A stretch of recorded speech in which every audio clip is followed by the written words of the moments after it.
Hello friends, this is Bhavna here. Welcome to let's crack. तो कैसे हैं सभी? होपफुली सब अच्छे होंगे। फॉर्म फिल कर दिए होंगे, जिसने नहीं किए हैं कर दो जल्दी जल्दी से, क्योंकि टाइम इतना ज़्यादा नहीं बचा है। और दूसरी बात, जिस तरीके से फॉर्म फिल करेंगे उस तरीके से ही आपका पेपर होगा, ठीक है। तो अगर चैनल पे नए हैं तो सब्सक्राइब कर लें लेट्स क्रैक को भी और कॉलेज विद भावना को भी, क्योंकि यहाँ सीटेट की क्लासेस चली हुई हैं और कॉलेज विद भावना पे बीएड की क्लासेस चली हुई हैं, ठीक है। वो हमारा सेकंड चैनल है, ये हमारा फर्स्ट चैनल है। हम कर रहे हैं ऑनलाइन मोड वाले क्वेश्चंस जो अब तक ऑनलाइन मोड में पूछे गए हैं। इससे आपको क्या फ़ायदा होगा कि आपको पता चल जाएगा किस तरीके से क्वेश्चन पूछे जा रहे हैं और हमें क्या पढ़ना है आगे और किस तरीके से हमें पढ़ना है और कितना डीप पढ़ना है। जो लोग नए हैं उनके लिए, जिन लोगों ने पहले से पेपर दे रखा है, एक दो नंबर से जिनका रह गया है या फिर कोई दोबारा देना चाहते हैं, तो उनके लिए ये प्रैक्टिस का काम करेंगे कि आप जितना ज़्यादा प्रैक्टिस करेंगे उतना ही ज़्यादा आपके नंबर ऑफ़ क्वेश्चंस ठीक होने की जो पॉसिबिलिटी है वो बढ़ जाएगी, ठीक है। तो स्टार्ट करते हैं। क्वेश्चंस बताइएगा, आंसर अगर बता सकते हैं तो अच्छी बात है, नहीं बता सकते तो कोई बात नहीं। Question number first, assertion a child learns to walk at 11 months and another learns to walk at 15 months. यानी एक बच्चा 11 महीने में चलना सीखता है जबकि दूसरा बच्चा क्या है 15 महीने में चलना सीखता है। हालांकि ऐसा होता भी है, आपने अपने घर में आस पड़ोस में देखा होगा कि ऐसा कह देते हैं कि लड़की है जल्दी चलना सीख गई या बोलना सीख गई, लड़का है लेट सीखेगा। या फिर दो बच्चे हैं कि ये तो बहुत ज़्यादा जल्दी सीख गया, दूसरे वाला अभी तक भी नहीं सीखा है। तो ऐसा होता है। ये क्यों होता है कि development occurs at different rate in individual, यानी विकास व्यक्तियों में अलग अलग दरों पर होता है। भाई कोई 11 महीने का बोल रहा है, कोई 15 महीने का बोल रहा है, कोई 18 महीने का बोल रहा है, कोई जल्दी चल देता है, कोई लेट चलना सीखता है। तो जो विकास की दर है वो सभी की अलग अलग होती है, ठीक है। तो दोनों ही ऑप्शन हमारे ठीक हैं, both A and R are true. R is the correct explanation of A, ठीक है। आगे चलते हैं। Question number 2, development is dependent upon, यानी विकास किस पर निर्भर करता है। तो बेसिकली वैसे तो करता है हेरिडिटी और एनवायरनमेंट पे, तो पढ़ते हैं जेनेटिक मेकअप पे। ठीक बात है भाई, जो बच्चे का विकास होता है वो जेनेटिक पे भी डिपेंड करता है और एनवायरनमेंट पे भी डिपेंड करता है, फिजिकल एनवायरनमेंट और सोशियो कल्चरल फैक्टर्स। तो तीनों ही ऑप्शन हमारे ठीक होंगे। सामाजिक सांस्कृतिक कारक भी होते हैं जो अफेक्ट करते हैं जिससे बच्चे का विकास होता है, इन पे भी निर्भर करता है कि उसे किस तरीके का एनवायरनमेंट मिल रहा है। ये सब एनवायरनमेंट के ही फैक्टर होते हैं। हमारी सोसाइटी, हमारा कल्चर, हमारा रिलीजन, हम कहाँ रह रहे हैं, हमारा फिजिकल एनवायरनमेंट, तो ये सारे एनवायरनमेंट के ही पार्ट हैं। तो तीनों ही ऑप्शन हमारे सही होंगे। तो डी ऑप्शन के अंदर तीनों दिए गए हैं, तो डी ऑप्शन हमारा सही है, ठीक है। Question number 3, make believe play blossoms and supports all aspects of psychological development in, यानी मेक बिलीव प्ले क्या होता है? बच्चे फ़ोन को वैसे वैसे ही रिमोट उठाएंगे और बोलना शुरू कर देते हैं, हेलो पापा ये ले आना खाने के लिए, हेलो मम्मी ये ले आना, या फिर पुलिस बनेंगे, चोर सिपाही, जो भी खेल वगैरह खेलते हैं, तो वो होती है मेक बिलीव प्ले, जो हमने भी बचपन में की होगी, ठीक है। की है मतलब सभी ने की है, सभी खेलते थे, चोर पुलिस का गेम खेल रहे हैं, कुछ भी किचन में बना रहे हैं सामान, इस तरीके से वैसे वैसे ही कि हम फ़ोन कान के लगा रहे हैं और वैसे ही बोले जा रहे हैं। तो ये सब क्या होते हैं? मेक बिलीव प्ले होते हैं, ये बच्चे खेलते हैं। तो ये किस एज में होता है? इन्फेंसी में होता है जब बच्चा जन्म से 2 साल का हो, अर्ली चाइल्डहुड में होता है जब बच्चा 2 से 6 साल का हो, मिडिल चाइल्डहुड में हो जब बच्चा 7 से 11 साल का हो, या फिर 11 साल से ऊपर का बच्चा हो। तो बताइए कौन सी एज में ये होगा? देखो भाई, ज़्यादा छोटा बच्चा है वो तो बोलना ही सीखता है इन्फेंसी में तो, और मिडिल चाइल्डहुड में बच्चा हर चीज़ को समझ जाता है, और एडोलसेंस में तो एक वयस्क, एक बड़ा इंसान हो जाता है। तो अर्ली चाइल्डहुड ही होगा, यानी बी ऑप्शन हमारा ठीक होगा, यानी प्रारंभिक बालावस्था में बच्चा इस तरीके की एक्टिविटीज करता है, ठीक है। Question number 4, which of the following is an agency of primary socialisation of children. देखो इससे तो क्वेश्चन बार बार पूछा ही जाना है, एजेंट ऑफ सोशलाइजेशन तो पूछा ही जाता है। तो कौन सा बच्चों के प्राथमिक सामाजिकरण की एक एजेंसी है? बुक्स एंड मैगजीन है, मीडिया है, रिलीजियस इंस्टीट्यूशंस हैं या फिर फैमिली है। तो बताइए सबसे पहले बच्चे का सामाजिकरण कहाँ से होता है, कहाँ से सीखता है बच्चा समाज के बारे में, समाज के जो रूल्स हैं, जो मानदंड बनाए गए हैं, उन्हें कहाँ से सीखता है। तो सबसे पहले बच्चा अपने परिवार से सीखता है। भाई स्टार्टिंग में तो अपने घर में ही रहता है, 2-3 साल तक तो बच्चा कहीं नहीं जाता है। तो स्टार्टिंग में जो सारी चीज़ें हैं वो अपने घर से ही सीखता है कि हमें कैसे बड़ों का रेस्पेक्ट करनी है, पैर छूने हैं अपने बाबा जी के, दादाजी के, मम्मी के पैर छूने हैं, पापा के पैर छूने हैं, कोई बाहर से आ जाए तो उन्हें नमस्ते करनी है। तो जो ये सामाजिकरण ही सबसे पहले घर से ही होता है, कोई और नहीं सिखाता, इन्हें मम्मी पापा दादी बाबा ही सिखाते हैं। तो बच्चे का जो प्राइमरी सोशलाइजेशन है वो उसकी फैमिली से होता है। ठीक है, यानी प्राइमरी एजेंट जो है सोशलाइजेशन का वो क्या है, फैमिली है। ये मिनिएचर वर्जन है सोसाइटी का, यानी समाज का जो छोटा रूप होता है वो परिवार होता है। ठीक है। Question number 5, a 5-year-old child fails to reason that when water is transferred from a tall and narrow glass to a wide container the quantity of water remains the same according to Piaget, this is because, यानी बच्चा ये नहीं समझ पा रहा है कि बर्तन चाहे लंबा हो चाहे चौड़ा हो, पानी में अगर 100 ml पानी है और इसमें भी डाल रहे हैं इसमें भी डाल रहे हैं तो दोनों में बराबर रहेगा।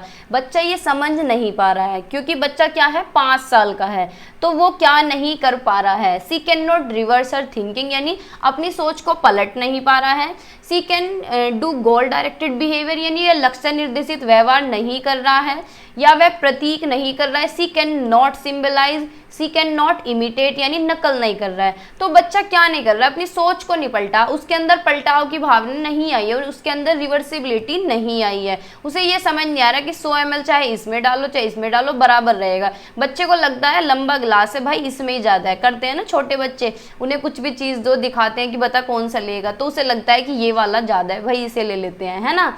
तो बच्चे के अंदर क्या है, रिवर्सिबिलिटी नहीं आई है, बच्चे के अंदर रिवर्सिबिलिटी नहीं आई है। और रिवर्सिबिलिटी कौन सी एज में नहीं आती है, तो प्री ऑपरेशनल में नहीं आती है। प्री ऑपरेशनल में बच्चा क्या है, रिवर्सिबल करके नहीं सोच पाता। जब बच्चा कॉन्क्रीट ऑपरेशनल में जाता है तब उसके अंदर रिवर्सिबिलिटी आती है, जब वो चीज़ों को समझना शुरू कर देता है। ठीक है, तो फर्स्ट ऑप्शन हमारा सही है, she can not reverse her thinking. ठीक है, आगे चलें। Question number 6, according to Lev Vygotsky dash create our cognitive structures and modify our thinking process, यानी क्या चीज़ है जो हमारे संज्ञानात्मक संरचना को क्रिएट करता है और हमारे सोचने का जो तरीका है उसे मॉडिफाई करता है। तो रिवार्ड है, यानी रिवार्ड मिलेगा तो हमारी थिंकिंग मॉडिफाई होगी, या फिर कल्चरल टूल्स है, या फिर स्कीमा है, या फिर कॉग्निटिव कन्फ्लिक्ट है। कॉग्निटिव कन्फ्लिक्ट यानी दिमाग में द्वंद्व बन जाना कि भाई सामने वाले से तो मुझे लड़ना ही है, तो ऐसा तो कुछ भी नहीं है। या फिर स्कीमा, स्कीमा क्या होता है, पॉकेट ऑफ इंफॉर्मेशन होता है, जिसकी बात कौन करते हैं, पियाजे करते हैं, और हमसे पूछा गया है लेव वाइगोत्स्की। रिवार्ड, रिवार्ड की बात बिहेवियरिज्म करते हैं, जैसे कि स्कीना है, पेवलोव है, तो यहाँ पे बिहेवियरिज्म तो है नहीं, लेव वाइगोत्स्की है कंस्ट्रक्टिविज्म यानी रचनावादी, तो लेव वाइगोत्स्की की बात करते हैं कल्चरल टूल्स की।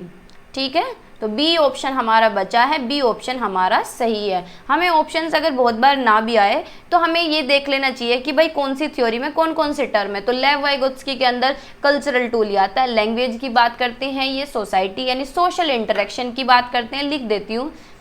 लैंग्वेज की बात की है इन्होंने, सोशल इंटरेक्शन की बात की है कि बच्चा क्या है, सामाजिक अंत्यक्रिया करके सीखता है।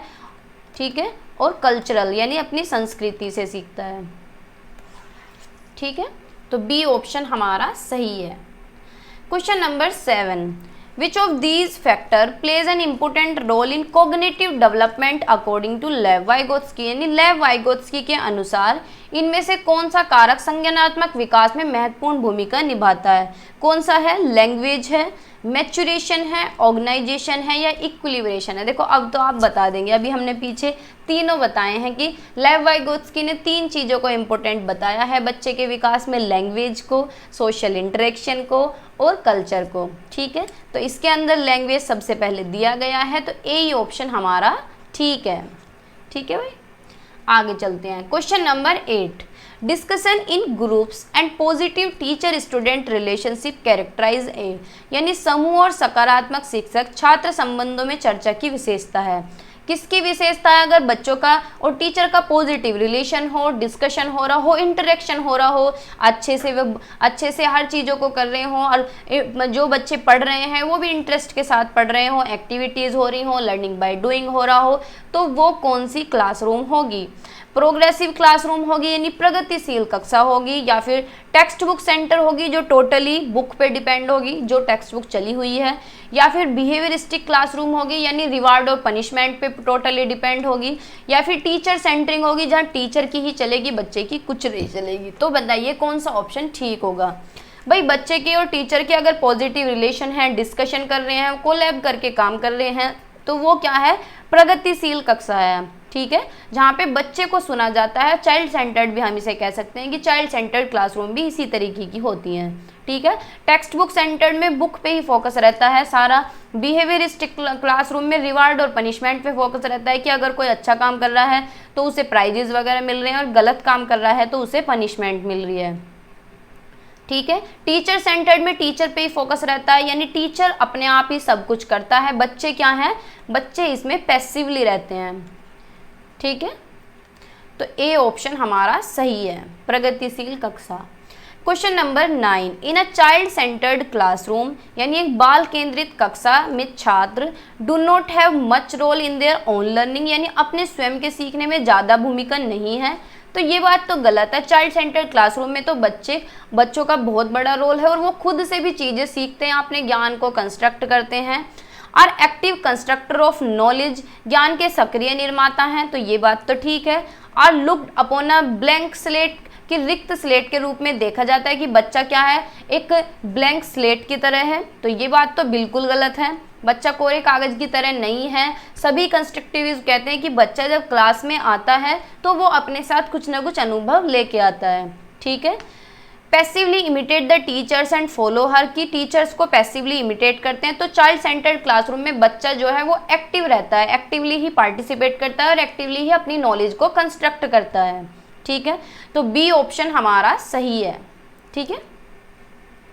Question number 10, individual reasons that right action is defined by self chosen ethical principle of conscience in Kohlberg stage of, यानी व्यक्तियों का तर्क है कि सही कार्रवाई को कोहलबर्ग के चरण में विवेक के स्वयं चुने हुए नैतिक सिद्धांतों द्वारा परिभाषित किया गया है। यानी जहाँ पे खुद अपने रूल रेगुलेशन हम बना रहे हैं, समाज, सोसाइटी और कानून के डर से ऊपर उठकर अगर हम कोई भी एक्शन ले रहे हैं, राइट एक्शन ले रहे हैं, तो वो कौन सी स्टेज के अंदर आता है?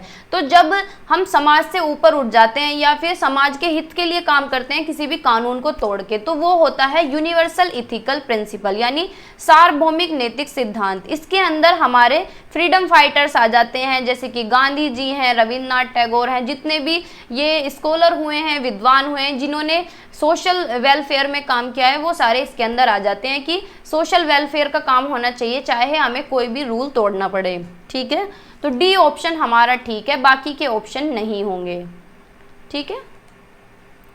Question number 11, individuals who have the ability to understand the motives, feelings and behaviors of others to bond with them are high on dash intelligence in Howard Gardner theory, यानी जिन व्यक्तियों के पास दूसरों के उद्देश्य, भावना और व्यवहारों को समझने की क्षमता होती है, यानी जो लोग दूसरों को अच्छी तरीके से समझ लेते हैं, दूसरों की क्या उद्देश्य हैं, क्या उनकी फीलिंग्स हैं, किस तरीके का उनका नेचर है, कैसा व्यवहार है, उसे समझ लेते हैं, तो उनके अंदर कौन सी बुद्धि पाई जाती है। तो हावर्ड गार्डनर ने 8 तरह की बुद्धि पे बात की, 8 टाइप्स ऑफ इंटेलिजेंस इन्होंने बताई है। इन्होंने बताया कि हर किसी के अंदर कोई ना कोई बुद्धि, किसी न किसी तरह की बुद्धि पाई जाती है। तो 4 बुद्धि इसके अंदर दी गई हैं। नेचुरलिस्टिक, यानी जिन्हें नेचर की समझ होती है, जिनके अंदर नेचर वाली बुद्धि पाई जाती है कि पेड़ को देख के समझ सकते हैं कि कौन सी बीमारी है, किस तरीके का पेड़ है। तो इसके अंदर हमारे फार्मर्स आ जाते हैं। भाई फार्मर्स को पता होता है पेड़ में कि कौन सी दवाई कब लगनी है, कब फसल बोनी है, कब काटनी है, पक गई है, ये कितने पानी की ज़रूरत है। बोटेनिस्ट भी आ जाते हैं इसके अंदर, जो प्लांट्स पे स्टडी कर रखे होते हैं।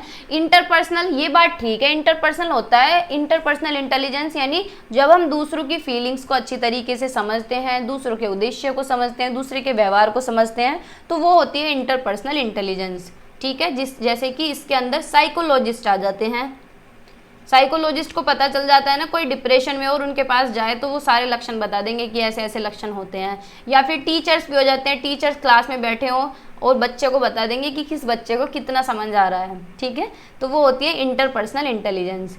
इंट्रापर्सनल यानी जब खुद पे काबू, खुद के इमोशंस, खुद की फीलिंग्स खुद को ही समझ पाएँ, जैसे कि सदगुरु वगैरह, ठीक है, जो ये महाराज वगैरह होते हैं, ये क्या करते हैं, खुद के ऊपर स्टडी करते हैं। स्पेशल इंटेलिजेंस यानी स्थानिक बुद्धि के देख के नक्शा क्रिएट कर देना, इसके अंदर आर्किटेक्चर आ जाते हैं, ठीक है। तो बी ऑप्शन हमारा ठीक है, अंतर्वैयक्तिक होता है शायद ये हिंदी में। Question number 12, as children enter the school, जैसे ही बच्चे स्कूल में प्रवेश करते हैं क्या करते हैं, तो they should be allowed to speak in their mother tongue since expression is important. तो बच्चों को मदर टंग बोलने दी जानी चाहिए।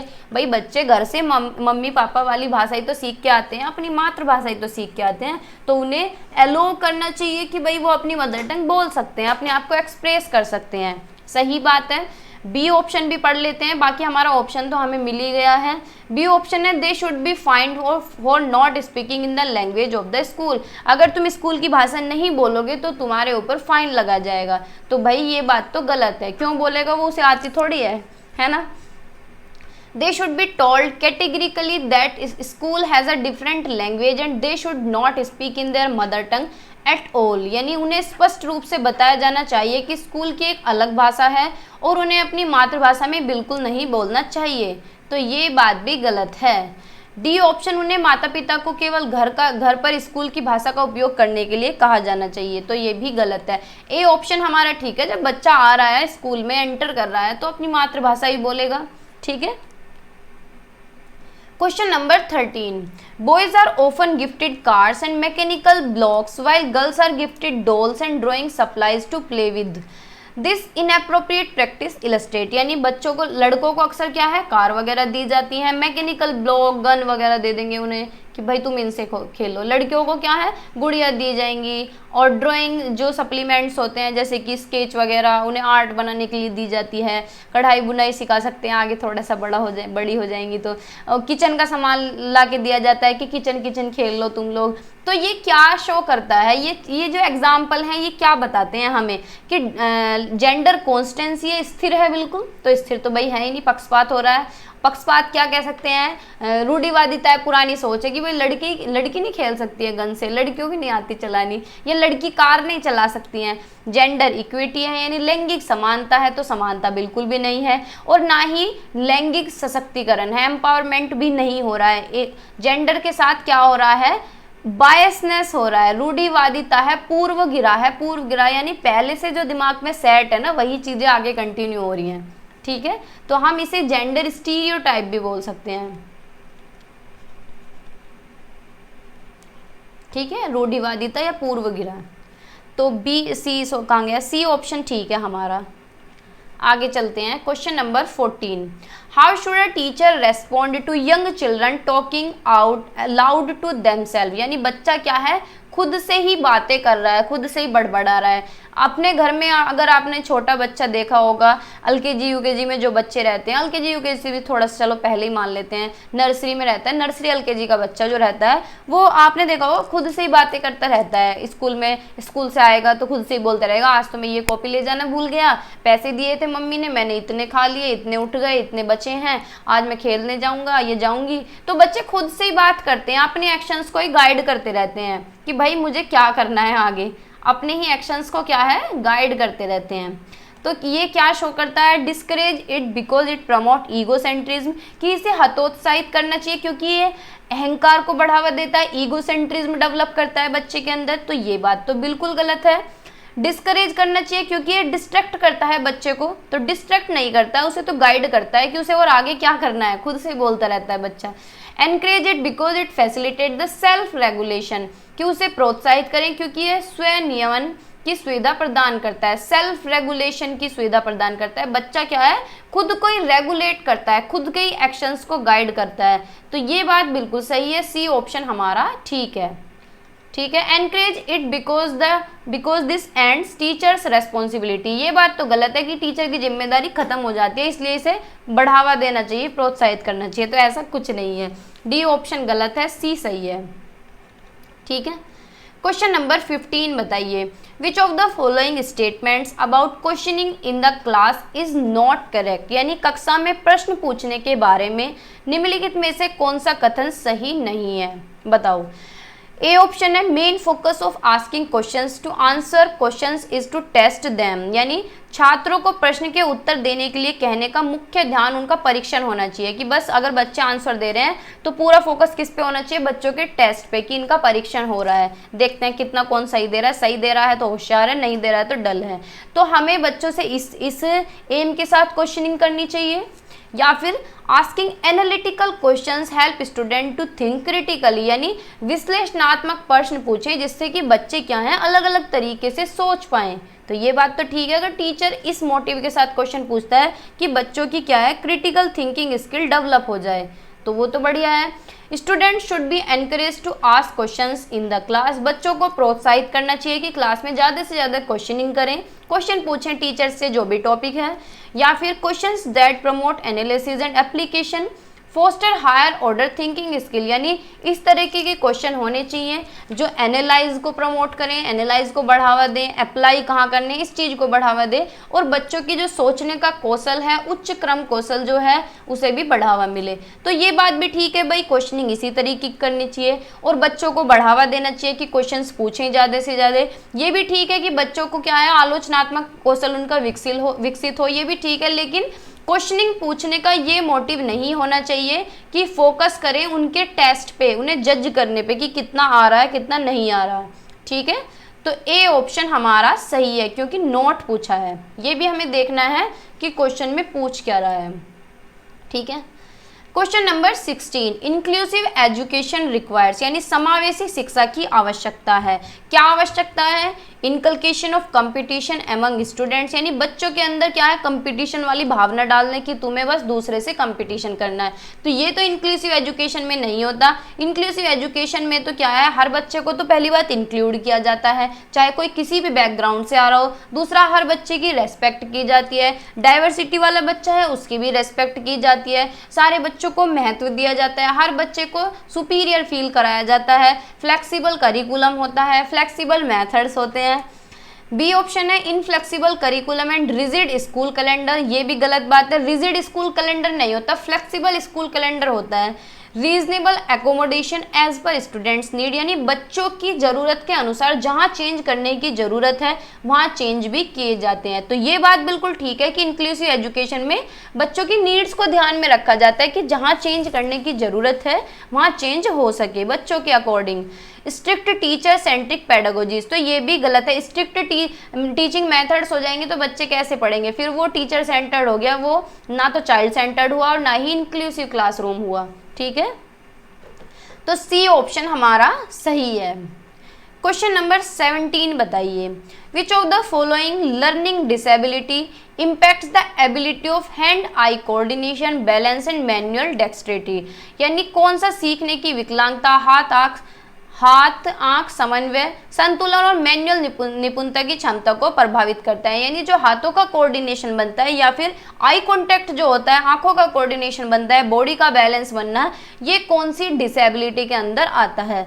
डिसकैलकुलिया के अंदर आता है या डिसलेक्सिया के अंदर आता है, डिस्फेजिया के अंदर आता है या डिस्प्रैक्सिया के अंदर आता है? तो डिसकैलकुलिया तो कैलकुलेशन डिसऑर्डर होता है, जब बच्चे को कैलकुलेशन करने में दिक्कत हो, यानी मैथ की कैलकुलेशन वो ना कर पाए।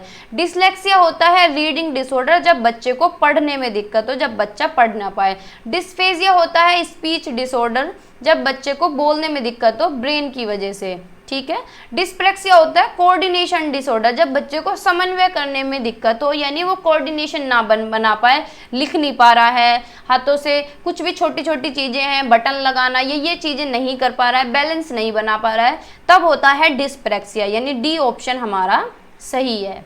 ठीक है, क्वेश्चन नंबर 18 बताइए, for the successful inclusion of students with visual impairment a teacher should, यानी दृश्य हानि वाले छात्रों के सफल समावेशन के लिए एक शिक्षक को चाहिए, क्या करना चाहिए? Add verbal explanation to anything pictorial in surrounding, अगर बच्चे को देखने में दिक्कत है तो भाई उसे देखने में ही तो दिक्कत है, उसे सुनने में थोड़ी ना दिक्कत है, तो उसके लिए वर्बल एक्सप्लेनेशन हम रख सकते हैं कि बोल बोल के उसे समझाएं। ठीक है, give hand writing notes to these student. जब उसे देखने में दिक्कत है तो तुम उसे कितने भी अच्छे नोट्स दे दो, उसे तब भी अच्छे नहीं लगेंगे। Only use black board for teaching content, कि बस सिर्फ ब्लैक बोर्ड को ही यूज करें पढ़ाने के मतलब में, तो ऐसा नहीं है, हमें बहुत सारे अल्टरनेटिव मेथड्स यूज करने पड़ेंगे जिससे कि बच्चों को हमें ध्यान में रखा जा सके। Place them in a separate section of school, तो उन्हें अलगाव की भावना आ जाएगी, उन्हें लगेगा कि भैया हम तो अलग कर दिए हैं क्लास से। तो तीनों ही ऑप्शन गलत हैं, पहला ऑप्शन हमारा सही है।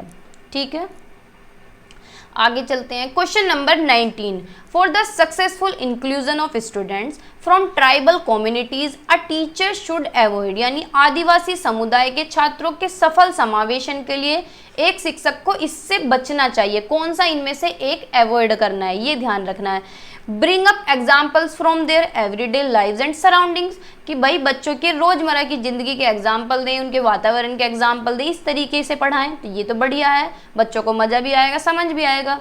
Giving importance and respect to their socio cultural context, उनके सामाजिक संदर्भ को सम्मान दें, इज्जत दें, तो ये भी सही है। Including folklores and songs prevalent to their culture in curriculum, इस तरीके के सॉन्ग्स इंक्लूड करें जो उनके कल्चर से जुड़े हुए हों, उनकी संस्कृति से जुड़े हों, इस तरह की लोक कथाएं इंक्लूड करें करिकुलम के अंदर, तो सही बात है, बच्चे को सुपीरियर फील होगा, बच्चे को लगेगा कि मुझे भी जगह दी जा रही है। ठीक है। Teaching concept totally irrelevant to their lives, यानी जो पढ़ाने के कंसेप्ट हैं, जो अवधारणाएं, वो इस तरीके की होनी चाहिए कि उनकी जिंदगियों से बिल्कुल ही ना जुड़ी हों, तो ये बात तो बिल्कुल गलत है, फिर उनका सफल समावेशन नहीं होगा, बच्चों को क्लास लगेगी बोरिंग और वो बिल्कुल भी नहीं पढ़ पाएंगे और वो छोड़ के चले जाएंगे स्कूल। तो इस तरीके से तो हमें नहीं पढ़ाना है, जो बिल्कुल इररेलिवेंट हो, उनकी जिंदगियों से, उनके वातावरण से बिल्कुल भी ना जुड़ा हो, है ना, तो ये ही हमें अवॉइड करना है। Question number 20, which of the following is correctly matched pair of appropriate accommodation strategy for inclusion of student with the specified disability, यानी निर्दिष्ट विकलांगता वाले छात्रों को शामिल करने के लिए निम्नलिखित में से कौन सी उपयुक्त आवास रणनीति की एक सही मिलान जोड़ी है। ए ऑप्शन है ADHD यानी attention deficit hyper activity disorder, यानी जो बच्चे अटेंशन नहीं बना पाते हैं, ज़्यादा देर तक उनका कंसंट्रेशन नहीं बन सकता है, तो उन्हें क्या है, ड्यूरेशन मूवी दिखाएं, यानी लंबी लंबी मूवी दिखाएं। जब उनका कंसंट्रेशन बन ही नहीं रहा है तो उन्हें लंबी मूवी हम कैसे दिखा सकते हैं, तो ये तो गलत हो गया।